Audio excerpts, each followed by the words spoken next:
Sud Radio Midi, Jean-Marie Bordry. Sud Radio Midi, on est ensemble jusqu'à 13h30. Vous avez intérêt, vous, sous-entendu la France, à bien nous traiter. Sinon, on va vous envoyer vous faire foutre. Ce sont les mots prononcés par Paulo Guedes, ministre de l'économie de l'un des plus grands pays du monde, le Brésil, avec lequel manifestement les relations françaises sont au plus mal. On en parle avec notre invité Eduardo Riancipel. Bonjour à vous. Bonjour. Bienvenue à vous sur Sud Radio. Vous êtes ancien député, vous êtes franco-brésilien, français et brésilien. Vous êtes par ailleurs porte-parole de Territoire de Progrès. C'est l'aile gauche de la majorité, si je le résume ainsi. Là, on va demander votre éclairage, autant français que brésilien. À quel stade de détestation diplomatique on en arrive pour que un des principaux ministres du gouvernement d'un pays étranger, pays ami au passage, nous suggère, nous Français, nous tous, d'aller nous faire foutre ? Je crois que c'est du niveau de ce pouvoir, qui est un pouvoir abscon, qui flirte avec l'ignominie en permanence. Et j'ai envie de répondre à monsieur Guedes, qui est ce ministre qui a insulté la France, qu'il fera bientôt, lui, l'expérience de l'insignifiance. À la fin de l'année, au mois d'octobre de 2022, ils seront balayés, je l'espère, je le souhaite, par Lula, dans son alliance démocratique. Et je crois que lui, comme Bolsonaro, pourront faire l'expérience concrète de l'insignifiance politique. On le rappelle, une élection présidentielle va se tenir au Brésil. Le président sortant, M. Bolsonaro, est donné pour l'instant, on verra bien ce que ça donne en octobre, largement battu par l'ancien président de gauche, Lula. Quelle est la raison de cette détestation entre le pouvoir de M. Bolsonaro et le pouvoir d'Emmanuel Macron, que vous soutenez puisque vous faites partie de cette majorité? On se souvient d'un épisode quand même où ce ministre avait dit que Brigitte Macron était moche, quand même, bon, c'est très diplomatique. D'où ça vient cette détestation? C'est la première fois dans l'histoire des relations entre la France et le Brésil que nous entendons des responsables d'État brésiliens insulter la France, insulter la première dame de France, essayer d'humilier le ministre des Affaires étrangères Jean-Yves Le Drian en le plantant alors qu'ils avaient rendez-vous avec le président Bolsonaro.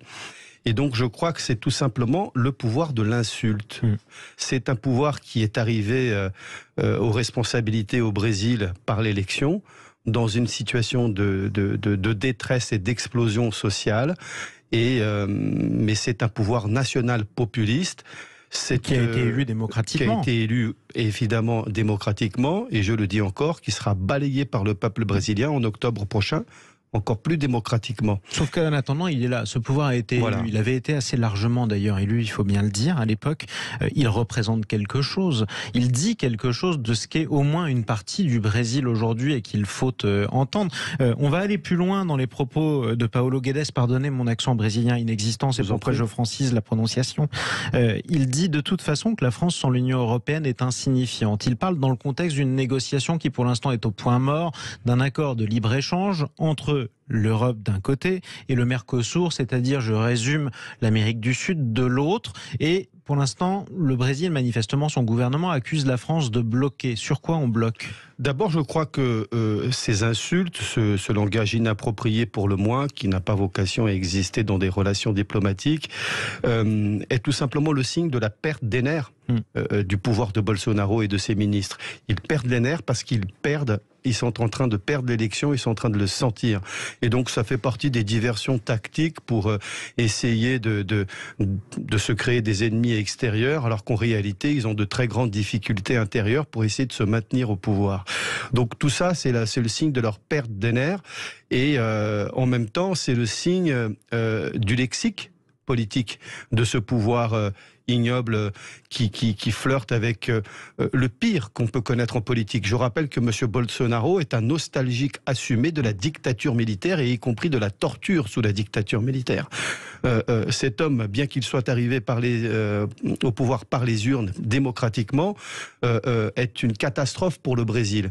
Ils ont montré toute leur impuissance, leur incompétence. Je rappelle que pendant la crise du Covid, on a vu la réalité du pouvoir de M. Bolsonaro. Ça s'est soldé par plus de 600 600 000 morts brésiliens par l'inaction totale de l'État brésilien qui a laissé les collectivités locales seules face à la pandémie. C'est une crise économique aussi insupportable et invivable pour les Brésiliens, qui est pire que la situation qui était celle au moment où il est arrivé au pouvoir. Donc pour toutes ces raisons d'incompétence, d'échec politique majeur, et en plus en gratinant tout cela d'un langage feutré et avec des insultes à la clé, je pense que ce pouvoir sera remercié à la lettre à la fin de l'année et qu'ils recevront la monnaie de toute leur ignominie par un vote, je crois, très net en faveur de Lula. Et rira bien qui rira le dernier, monsieur Guedes. On verra. Il ne vous resteront plus que l'insulte, mais vous serez réduit au silence parce que le peuple brésilien, c'est lui qui va vous balayer. Alors, on va mettre de côté le gouvernement brésilien ou le président brésilien, monsieur Jair Bolsonaro. Est-ce que la France est perçue comme un pays, on l'entend très souvent, et dans beaucoup d'autres pays aussi, que le Brésil, comme un pays donneur de leçons? Les critiques du président de la République, Emmanuel Macron, contre la politique du président de la République brésilienne, qui n'aurait pas assez lutté contre la déforestation de l'Amazonie, avaient été très mal passé. Je crois que la France et le Brésil ont des relations très fortes. Et je crois d'ailleurs en l'axe France-Brésil. Et il y a des partenariats stratégiques entre la France et le Brésil. Mais tout a été arrêté en très grande partie gelé en raison du comportement de M. Bolsonaro et de ses ministres, qui est insultant à l'égard de la France, avec un propos que nous n'avons jamais entendu à ce niveau-là de responsabilité dans toute l'histoire entre la France et le Brésil. Donc moi, je peux vous dire qu'aujourd'hui, pas simplement en France, dans toutes les chancelleries qui se respectent, le pouvoir de M. Bolsonaro, je veux dire, est blacklisté. Personne n'a envie d'avoir des relations et d'avancer quoi que ce soit avec ces gens. Donc on attend que ces gens soient balayés par le peuple brésilien pour reprendre la relation que nous avons avec le Brésil, qui est une relation forte, partenariat stratégique, notamment avec la construction de 4 sous-marins à conventionnel, plus 1 à propulsion nucléaire. C'est un partenariat à plus de 8 milliards d'euros que nous avons signé avec le Brésil il y a bien quelques années. Il y a d'autres partenariats avec la France. Il y a toujours eu d'ailleurs le Brésil, d'énormes, absolument, et d'énormes échanges universitaires. Nous recevons une dizaine de milliers d'étudiants brésiliens en France chaque année et inversement.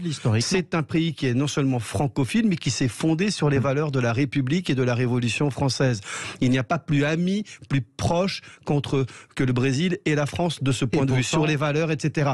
Le problème, c'est que les valeurs qui nous unissent, la France et le Brésil, sont dévoyées par M. Bolsonaro. Qui ne les partage pas. Il sera balayé, je l'espère, j'en suis quasiment convaincu. Tous les sondages le donnent battu par Lula, et ça sera un rétablissement de l'ordre démocratique et politique au Brésil. Parlons maintenant aux Français, que vous êtes aussi, puisque vous êtes l'un et l'autre, et vous avez cette chance. Eduardo Riancipel, c'est pas le premier gouvernement à insulter la France ou à insulter son gouvernement depuis 5 ans. On peut revenir sur les propos du président turc Recep Tayyip Erdogan, on peut revenir sur l'attitude du ministre des Affaires étrangères du moment en Italie, qui était monsieur Di Maio. On est arrivé aussi à une époque où un certain nombre de puissances manient l'insulte et c'est devenu une arme diplomatique. C'est quoi la réaction de la France dans ces cas-là? On n'a pas entendu vraiment de réaction diplomatique.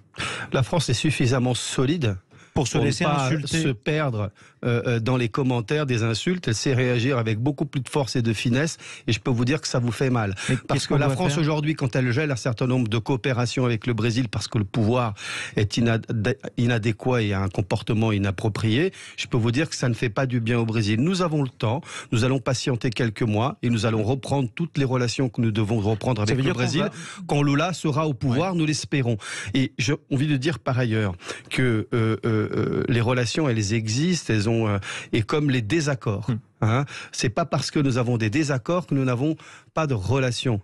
Nous avons par exemple un désaccord sur le Mercosur. Absolument. Et cet accord Mercosur-Union européenne. Ça pose beaucoup de problèmes, notamment au plan de l'agriculture, et donc pour la France et pour l'Europe. Et donc nous avons besoin de discuter. Mais on sait discuter avec le Brésil, mais on ne peut pas discuter avec des gens qui n'ont que l'insulte et un langage inapproprié. Et donc nous allons attendre que le peuple brésilien nettoie la situation au Brésil, au plan politique, en dégageant Bolsonaro. Quitte à nous laisser insulter pendant 2 mois et demi. Mais on n'a pas sans réagir. Mais peu importe ça.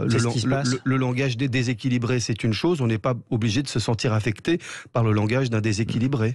Effectivement, on avait dit la même chose quand le président turc nous avait manqué de respect en nous traitant de pays fascistes, par exemple. Il visait pas que la France, il visait aussi toute l'Europe. Qu'est-ce que ça peut nous faire, franchement? Oui, mais est-ce qu'à un moment ou un autre, ça n'entame pas la crédibilité d'un grand pays comme la France, par exemple, quelle que soit la couleur politique, une fois encore d'ailleurs, de sa présidence, que de se laisser insulter sans jamais réagir? Non, mais vous savez, nous savons réagir, mais nous savons qu'il ne faut pas surréagir face à des situations comme celle-là. Et croyez-moi que la diplomatie française, elle a suffisamment d'expérience et de savoir-faire pour se faire entendre et frapper au bon endroit pour se faire respecter. Est-ce que vos autres compatriotes, les Brésiliens, ont entendu cette sortie de leur ministre comme les Français, ou est-ce qu'au contraire c'est passé comme une lettre à la poste? Alors, je crois que les Brésiliens n'aiment pas du tout ce type de langage. Ils n'aiment pas la violence verbale. Ce n'est pas pour ça, je pense d'ailleurs, qu'ils avaient voté pour Bolsonaro. Est-ce que ça a fait polémique malgré tout? Je pense que c'est en raison de ce langage qui fait honte au Brésil. Les Brésiliens ont honte. Moi, je connais beaucoup de Brésiliens qui avaient pu croire en Bolsonaro et qui ne voteront plus pour lui parce qu'ils ont vu la réalité et ils voient que c'est un excité. Donc, un bout d'un moment, un excité à la tête d'un pays aussi important, ça fait des dégâts. Et tout ce que ces gens ont fait avec Bolsonaro, ils n'ont aucun sentiment patriote à l'égard du Brésil. Ce sont des gens qui sont des prédateurs, qui ont vendu le Brésil soit à des puissances étrangères, soit à des intérêts privés. Ils sont en train de vendre tout ce que le Brésil a de meilleur à des intérêts privés ou à des puissances étrangères. Donc ce sont des gens qui sont en train d'abîmer le Brésil. Et les Brésiliens eux-mêmes se sont, me semble-t-il, aperçus et régleront les comptes au mois d'octobre, au moment de l'élection. Et nous ne laissons jamais passer les insultes. Mais il faut aussi savoir ignorer, comme disait La Fontaine dans un vers célèbre, et l'homme lettré se tue. Il avait trop à dire. Effectivement. Merci beaucoup, Édouard Dorian-Sipel, d'être venu le dire sur Sud Radio. Je rappelle que vous êtes ancien député, porte-parole de Territoire de Progrès. C'est l'aile gauche de la majorité présidentielle. Tiens, restez avec nous sur Sud Radio. Édouard Dorian-Sipel, est-ce que vous avez l'impression que les jeunes veulent moins travailler aujourd'hui ou c'est un cliché? Non, je crois que c'est un cliché. Moi, je crois que les jeunes veulent travailler, veulent se réaliser dans la vie, veulent être utiles à eux-mêmes, à la société. Et je pense qu'ils souffrent au contraire de ne pas toujours trouver des opportunités de se réaliser par le travail. Je crois au travail et je crois au peuple français qui est un grand peuple travailleur et qui est doué d'un génie bien français qui inspire bien ailleurs qu'en France. On va parler de l'engagement de la jeunesse, on va parler du travail aussi, ce sera le thème de notre débat juste après les informations de 13h. On a 30% de pompiers volontaires en moins et ils ont besoin de renforts, les amis. Vous nous écoutez sur Sud Radio, on sera avec l'une d'elles qui vous dira, tiens, si vous hésitez à vous engager, comment faire. On va parler du travail aussi, puisqu'il paraît que les restaurateurs ont du mal à recruter, c'est un fait, ils ont du mal à recruter. Est-ce que c'est vrai ce qu'on entend parfois, que les jeunes veulent moins travailler que les générations d'avant, ou est-ce qu'au contraire ils veulent travailler différemment? On va demander au directeur général des missions emploi, Jérôme Laverny, de nous expliquer tout ça sur Sud Radio. À tout de suite.